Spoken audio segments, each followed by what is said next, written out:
Welcome to Politicos media. ప్రస్తుతం మన మేడ్చల్ మల్కాజ్గిరి జిల్లాలోని మూర్చింతల్పల్లి మున్సిపల్ పరిధిలో ఉన్నటువంటి పొన్నాల గ్రామ పరిధిలోని బొప్పాయి సాగు చేస్తున్నటువంటి రైతు రమేష్ గారి దగ్గర ఉన్నాము. తను బొప్పాయి పంటను ఎలా సాగు చేస్తున్నాడు, ఎలా విత్తుకోవాలి, వాటి సస్యరక్షణ చర్యలు ఎలా చేపడుతున్నారు, దీనికి ఎంత పెట్టుబడి పెట్టినాడో పూర్తి స్థాయి సమాచారాన్ని అడిగి తెలుసుకునే ప్రయత్నం చేద్దాం. సార్ ముందుగా నమస్తే సార్. సార్ చెప్పండి సార్, మీరు ఈ బొప్పాయి పంట ఎంతకాలం అయింది పెట్టి? 2025 నవంబర్లో పెట్టినాము.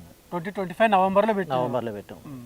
ఈ బొప్పాయి పంట వేయడానికి ముందు నుంచి ఏమేమి జాగ్రత్తలు తీసుకోవాలి సార్? ఫస్ట్ ఎలా సేద్యం చేసుకోవాలి, పనితీరు ఎలా ఉంటుంది? పనితీరు ఏముందండి, ఇప్పుడు గాలి వానలకి తట్టుకునేటట్టు బెడ్ వేసుకోవాలి. ఫస్ట్ మామూలుగా బెడ్ ఏమీ అవసరం లేదు, పేపర్ అవసరం లేదు, మామూలుగా డైరెక్ట్ వేసేసుకోవచ్చు. వేసుకున్న తర్వాత ఒక 6 months తర్వాత బెడ్ ప్రిపరేషన్స్ ఇవ్వాలి. బెడ్ ప్రిపరేషన్స్ ఇచ్చుకోవాలి. ఈ మైక్రో న్యూట్రియన్స్ కంటిన్యూ 1 monthకి ఒకసారి 15 daysకి ఒకసారి మైక్రో న్యూట్రియన్స్ కంపల్సరీ 1-2 కిలోలు స్ప్రే చేసుకుంటూ ఉండాలి. ఇప్పుడు మామూలుగా డిప్కి ఇస్తే కిలో ఇవ్వాలి, స్ప్రేయింగ్ అయితే పావు లీటరు. సరే, ఇప్పుడు ఇందులో ఏమన్నా పశువుల పేడ కానీ వేసుకోవాలి. ఈ భోజనాలు చేసేటప్పుడు వేసుకున్నారు. ఎంత వేసుకున్నారు సార్ మీరు? మేము దీనికి వచ్చేసి 3 టన్నుల దాకా వేసాం. 3 టన్నుల దాకా. ఇప్పుడు ఎంత విస్తీర్ణంలో ఈ బొప్పాయి సాగు చేస్తున్నారు? ఒక 1/2 ఎకరం ఉంటుంది. ఒక 1/2 ఎకరంలో చేస్తున్నారు. 1/2 ఎకరం. ఇప్పుడు దీనికి 3 టన్నులు వేసుకున్నారు. 3 టన్నులు వేసుకున్నాం. ఎట్లా ఉంది సార్ వాటి రేటు? టన్నుకి ఎట్లా ఉంది అప్పుడు మీరు వేసుకున్నప్పుడు? టన్నుకి అప్పుడు మాకు 1500 నడిచింది. ఈ బొప్పాయి ఎన్ని మొక్కలు పట్టింది సార్ 1/2 ఎకరానికి? 1/2 ఎకరానికి 600 మొక్క పట్టింది. 600 మొక్క పట్టింది. రకం సార్ తెలుసుకోవచ్చా? నెంబర్ 15. నెంబర్ 15.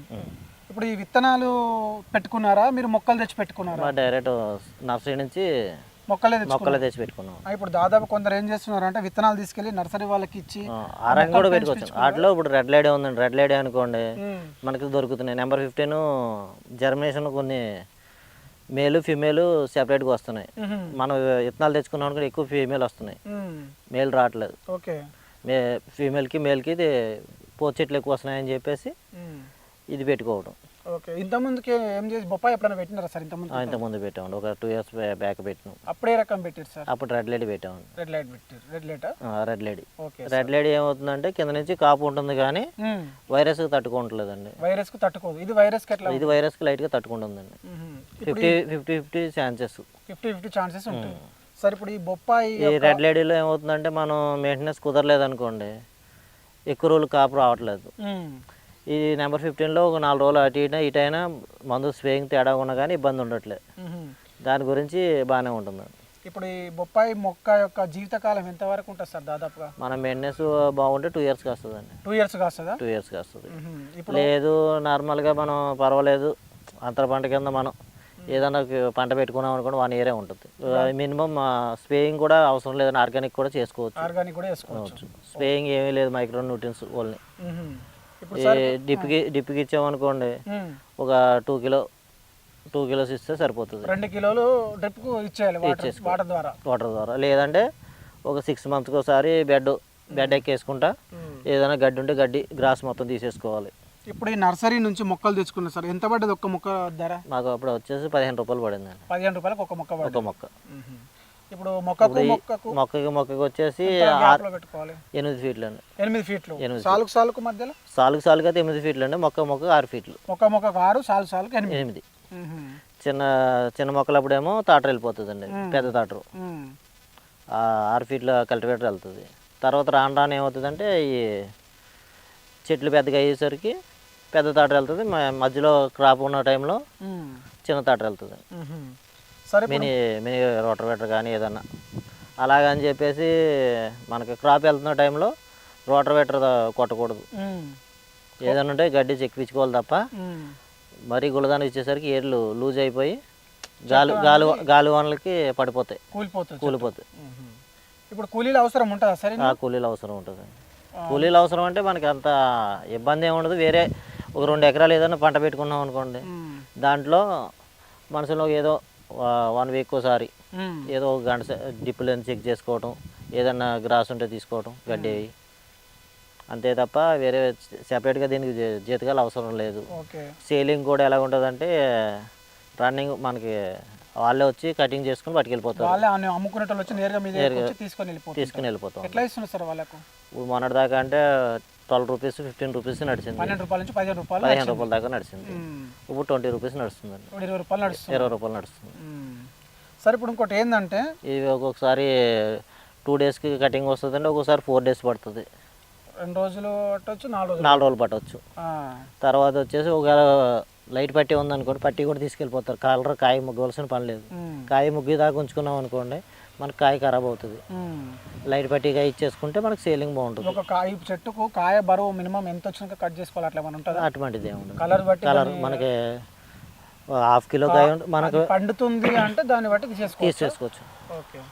ఇప్పుడు ఏం లేదు, మనం ఫుడ్ ఇవ్వటం బట్టి దానికి పశువుల ఎరువు ఇచ్చాం, ఇలా డిప్కి మళ్ళీ న్యూట్రియన్స్, మైక్రో న్యూట్రియన్స్ ఏమైనా ఫుడ్ కొద్దిగా ఎక్కువ ఇచ్చాం అనుకోండి, సైజు 2 కిలోలు రావచ్చు, 2 కిలోలన్నర రావచ్చు. మినిమం 1.5 కిలో అన్న ఉండాలి కాయ వచ్చేసి. సరే ఇప్పుడు ఇంకో సందేహం ఏంటంటే 3 కిలోలు 4 కిలోలు వచ్చింది అనుకోండి, సేలింగ్ తీసుకెళ్ళే వాళ్ళు రారు. ఎక్కువ సైజు వస్తే రారు, ఎందుకంటే 2 కిలోలు అడిగే వాళ్ళు ఎక్కువ ఉంటారు. అవును. దానికి రీసేల్ వాళ్ళకి ఏంటంటే గ్రామ్స్ పోతూ ఉంటాయి కదా. అవునవును. 1.5 కిలోల కాయలు 2 కిలోల కాయలు వరకు అంటే ఎక్కువ తీసుకెళ్తారు. ఇప్పుడు మీరు ఎంత ఎంత అంటే మీ సొంత పొలమా ఇది లీజు తీసుకున్నారు? లీజు తీసుకున్నది. ఎట్లా ఉంది సార్ లీజు? లీజు ఇప్పుడు ఎకరం వచ్చేసి పందిరికి వచ్చేసి పందిరికి అక్కడ మామూలు బయట తీసుకుంటే 20,000 ఉందండి ఎకరం. మీరు ఎంత తీసుకున్నారు లీజుకి? ఇది 3 ఎకరాలు తీసుకున్నాం. 3 ఎకరాలు. ఇక మిగతా దాంట్లో ఏమేమి పెట్టినారు సార్? ఇంకా కొద్దిగా దొండ పెట్టామండి. దొండ పంట వేసుకున్నాం. దొండ పంట వేసుకున్నాం. ఇంకో ఎకరం టమాటా పెట్టాం. వేరే పంటలు కూడా వేరే పంటలు కూడా. ఇంతకుముందు దీంట్లో కూడా వంకాయ వేసుకున్నాం. అంతర పంట కింద వంకాయ వేసుకున్నాం. వంకాయ వేసుకుంటే వంకాయ ఫెయిల్ అయింది. ఫెయిల్ అయితేనే బొబ్బాయి పెట్టాము. అంతర పంట కింద ఏమేమి వేసుకోవచ్చు సార్ ఇట్లా? దీంట్లో దోస, కీర, ఈ అంతర పంటల కింద స్పీడ్గా అయిపోయి వేసుకున్నాం అనుకోండి ఇబ్బంది ఉండదు. నీడకు అయినా సరే వస్తాయి. ఈ బెండ ఇటువంటివి వేసుకున్నాం అనుకోండి లాంగ్ పంటలు అవుతాయి.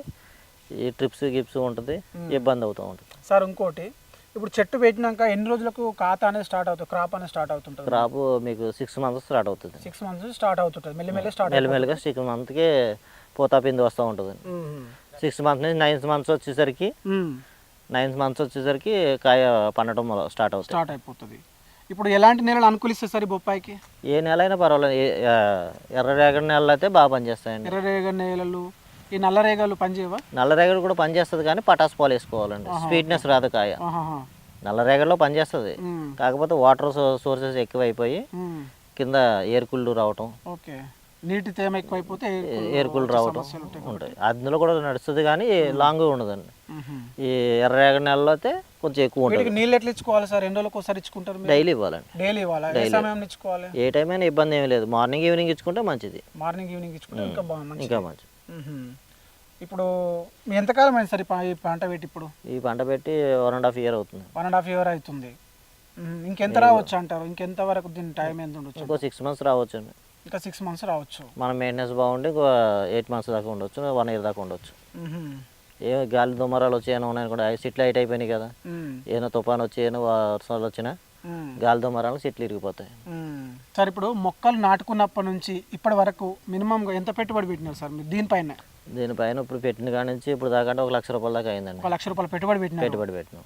ఎంత ఆదాయం వచ్చింది సార్ ఇప్పటి వరకు చూసుకుంటే? మాకు ఆదాయం వచ్చేసి పెట్టుబడి పోను ఒక 60-70 వేలు ఎక్స్ట్రా వచ్చింది. 60-70 వేలు, 2,50,000, 2,20,000 దాకా వచ్చినాయండి. ఇప్పుడు ఓకే. ఇప్పుడు కాయలు అనేది ఎప్పుడెప్పుడు తెంపుకోవాలి సార్ ఇవి? ఇప్పుడెప్పుడైనా ఏం లేదు, మార్నింగ్ టైంలో తెంపుకున్నాం అనుకుంటే మన సేలింగ్ని బట్టి మార్నింగ్ టైం. ఇప్పుడు ఒకే రోజు ఈ రోజు తెంపినా మనకు మళ్ళీ ఎప్పుడు తెంపాలి అనే అటువంటిది ఏం లేదండి. మనకి ఇప్పుడు లైట్ పట్టి వస్తుంది అనుకోండి, ఆటోమేటిక్గా మనకు కోస్తేనే కాయ మక్కుతుందండి. ఇప్పుడు తెంపినప్పుడల్లా మీరు ఎన్ని కిలోల ఉత్పత్తి తీస్తున్నారు సార్? ఎంత ఉత్పత్తి అండి? 6 ఎకరంలో వచ్చేసి నేను 50 కిలోలు 40 కిలోలు, ఒక 40-50 కిలోలు అయితే దిగుబడి తీస్తున్నాను తెంపినప్పుడల్లా. 1 వీక్ వచ్చేసి ఒక 2 క్వింటాలు 3 క్వింటాలు. ఇప్పుడు వ్యవసాయానికి సంబంధించినటువంటి అధికారులు కావచ్చు, అట్లాంటి వాళ్ళు కావచ్చు, ఎవరైనా వచ్చి భూ పరీక్షలు అట్లాంటివి ఏమైనా చేస్తారు? వాళ్ళు చెప్తారా ఇట్లాంటి జాగ్రత్తలు తీసుకోవాలి? చేస్తారు. గవర్నమెంట్ నుంచి ఏమైనా మీరు ఉపాధి పొందినారా సార్ ఇప్పటి వరకు? గవర్నమెంట్ నుంచి ఇప్పుడు దాకా ఏం పొందలేదు. ఏం తీసుకోలేదు. ఆల్రెడీ సబ్సిడీ ఉన్నాయని చెప్పారండి, మాకు తీసుకోలేదు. ఎందుకంటే కౌలు రైతులం కాబట్టి మాకు లేదని చెప్పారు. భూమి గల వాళ్ళు వచ్చి తీసుకోవాలని చెప్పారు. ఈ బొప్పాయికి ఎక్కువగా ఏ వ్యాధులు సంక్రమిస్తాయి సార్, ఆకర్షిస్తాయి? ఈ జెమినీ వైరస్ అని ఒకటి అండి. ఈ మళ్ళీ అది కాకుండా మనకు గాలి మార్పులు వచ్చేసరికి కంపల్సరీ మైక్రో న్యూట్రియన్స్ అను, లేకపోతే ఏదో ఒకటి పురుగు మందు, వాటికి ఎలాంటి మందులు అలాగని చెప్పేసి విపరీతంగా మందులు కొట్టవలసిన పని కూడా ఉండదండి. తెగుళ్ళు తక్కువే. ఎందుకంటే న్యాచురల్ పంట కాబట్టి తెగులు కూడా తక్కువ ఉంటాయి. కాకపోతే వైరస్ ఒకటి ఉంటుంది, మైక్రో న్యూట్రియన్స్ అవి వాడుతూ ఉంటే సరిపోతుంది. అవి న్యూట్రియన్స్ అవి కొట్టాలని ఏమి లేదు. మనకు మళ్ళీ గానిగాయలని నీమాయిలని ఒక 15 డేస్కి ఒకసారి ఇచ్చుకుంటే స్ప్రేయింగ్ చేసుకుంటే మనకి ఏదైనా క్రిమి కీటకాలు ఉన్నాయనుకుంటే స్ప్రే చేసుకుంటే సరిపోతుంది. ఇప్పుడు స్ప్రే చేసుకోవడానికి చేతి పంపు, పెట్రోల్ పంప్ అట్లాంటి పెట్రోల్ పంప్ వాడతారు. చిన్న మొక్కల టైంలో మన చేతి పంపు వాడతాం, కొద్ది పెద్ద ఎదిగితే పెట్రోల్ పంప్. ఇప్పుడు ఒకటి సార్, ఈ బొప్పాయి పెట్టుకోవడం వల్ల ఎలాంటి జాగ్రత్తలు తీసుకోవాలి, పెట్టుకుంటే ఎలా ఉంటుందని చెప్పేసి శ్రోతలకు చెప్పదలుచుకున్న విషయం చెప్పండి సార్ ఒకసారి. బొబ్బాయి అయితే ఎవరైనా ఏ చిన్న రైతైనా పెద్ద రైతులైనా ఎవరైనా పెట్టుకోవచ్చండి. దాంట్లో లాభం కూడా బాగానే ఉంది. కాకపోతే చెట్లు మన మెయింటెనెన్స్ కొద్దిగా అవగాహన ఉన్న వాళ్ళ దగ్గర ఎవరైనా సలహా తీసుకుని పెట్టుకుంటే మంచిది ఎంతో కొంత. ప్రభుత్వం నుంచి మీరు ఏమైనా కోరుకుంటారా సార్? ప్రభుత్వం నుంచి ఏముంది, మాకు సబ్సిడీలు వచ్చి ఉన్నాయి, ఏమో కౌలు రైతులకి కొన్ని లేవంటున్నారు. అవి పూర్తిగా వచ్చి ఏదైనా సలహాదారు ఎవరైనా ఉంటే మేము తీసుకుందామని చూస్తున్నాం. ఆల్రెడీ ఇంతకుముందు అగ్రికల్చర్ మేడం కూడా ఇంతకుముందు వేరే వాళ్ళకి ఇచ్చినప్పుడు మేడం గారు వచ్చారు, వచ్చి చెప్పారు కూడా ఆల్రెడీ. ఈసారి వచ్చినప్పుడు నెక్స్ట్ టైంలో ఏదైనా ఉంటే చూద్దాం, ఏమన్నా సబ్సిడీ లాంటివి ఏమైనా ఉంటే చెప్తామని చెప్పేసి అన్నారు. ఆల్రెడీ మల్చింగ్ అవి కూడా ఉన్నాయి, పెట్టుకుందరు. కానీ చెప్తాను మీకు, మీ పట్టాదారు పాస్బుక్ జిరాక్స్ అవి తీసి తెచ్చుకోండి అని చెప్పేసి అన్నారు. ఇప్పుడు కూలీలు పెట్టుకుంటే వాళ్ళకు ఒకవేళ కూలీలు అవసరం ఉంటే వాళ్ళకి ఎంత ఇస్తున్నారు సార్ రేటు? వాళ్ళు ఇప్పుడు ఇక్కడ 300-350 రూపాయలు దినం, ఒక రోజుకి 300-350 రూపాయలు. 350 రూపాయలు వాళ్ళని, అది కూడా లేడీసే వస్తారండి. ఏ సమయంలో కూలీలు అవసరం ఎక్కువ ఉంటుంది సార్? దాదాపుగా ఈ చెట్లు పెద్దగా సమయం ఉంటుంది, చిన్నగా ఉన్నప్పుడే ఉంటుంది. చిన్నగా ఉన్నప్పుడే ఉంటుంది. మొక్క పెట్టినప్పుడు ఒకసారి, మళ్ళీ 15 డేస్ 1 మంత్లో ఒక 4 డేస్ అయితే కూలీలు అవసరం ఉంటుందండి. ఈ బొబ్బాయి విషయంలో ఓన్లీ ఫెర్టిలైజర్ వేసినా, ఏదన్నా డిఏపి, ఆముదం పిండి లాంటిది, పశువుల ఎరువు నెలకు ఒకసారి పేడ నీళ్ళు కలిపి పోసుకుంటూ ఉంటే మనం ఈ డిఏపీలు, యూరియా అని వాడవలసిన పని ఉండదు. పశువుల ఎరువులో ఇంత ఏదో ఒకటి మిక్సింగ్ చేసుకుని వేసుకుంటే ఆవంద పిండి ఉంటుందండి, కస్టర్డ్ కేక్ అవి వేసుకుంటే నడిచిపోతుంది. ఇప్పుడు సార్, ఇప్పుడు మార్కెట్లో ఈ బొప్పాయి డిమాండ్ ఎలా ఉంది సార్? ప్రస్తుతానికి పర్వాలేదండి. మనకి ఏంటంటే సీజన్ ఫ్రూట్స్లో సీజన్ ఫ్రూట్స్ని బట్టి సీతాఫలం ఉంది. సీతాఫలం టైంలో కొద్దిగా డౌన్ అవుతుంది. సీతాఫలం అయిపోయాక మళ్ళీ మామిడికాయలు వస్తాయండి. మామిడికాయ టైంలో మళ్ళీ డౌన్ అవుతుంది. సీజన్ ఓవరాల్గా ఉండేది, నిత్యం ఉండేది బొబ్బాయి ఉంటుంది.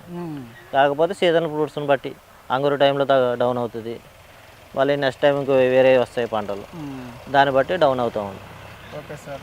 సార్, మీ విలువైన సమాచారాన్ని, మీ సూచనలు మాకు అందించినందుకు ప్రత్యేకంగా మా ఛానల్ నుంచి ధన్యవాదాలు. చూశారు కదండి, రైతు రమేష్ గారు తను సాగు చేస్తున్నటువంటి ఈ బొప్పాయి పంటలో తక్కువ పెట్టుబడితో ఎక్కువ దిగుబడిని సంపాదించుకోవచ్చు అని చెప్తా ఉన్నారు. అంతేకాకుండా ఈ బొప్పాయి పంటకి ఎలాంటి వ్యాధులు కూడా ఎక్కువ శాతం సోకవని చెప్పేసి, అవి సోకినప్పటికీ కూడా తొందరగా నిర్మూలించుకోవచ్చు అని తన మాటలను తెలియజేయడం జరిగింది. అంతేకాకుండా వీటి మార్కెట్ కూడా చాలా సులభతరంగా ఉందని చెప్పేసి తెలియజేస్తున్నాడు. దీనితో ఎలాంటి ఇబ్బంది పడకుండా పంటను సాగు చేసుకోవచ్చు అని చెప్తా ఉన్నాడు. అంతేకాకుండా ప్రభుత్వ అధికారులు కావచ్చు, మా అటువంటి లీజ్ రైతులకు కూడా వెన్నంటి ఉండి భూ పరీక్షలు కానీ, సరైన సమయంలో వాటికి మందులు కానీ, విత్తనాలను కానీ అందించినట్లయితే మరింత క్షేత్రస్థాయిలో దిగుబడిని తీసి అందజేస్తానని తెలియజేస్తున్నాడు. చూస్తూనే ఉండండి పొలిటికోస్ మీడియా. మరిన్ని వ్యవసాయానికి సంబంధించినటువంటి కొత్త విషయాలను మీ ముందుకు తీసుకురావడానికి నేను ప్రయత్నిస్తూనే ఉంటాను. నేను మీ మహేష్, కెమెరామెన్ శేఖర్తో. Please subscribe to the channel and download the Politicos app from the links in the description.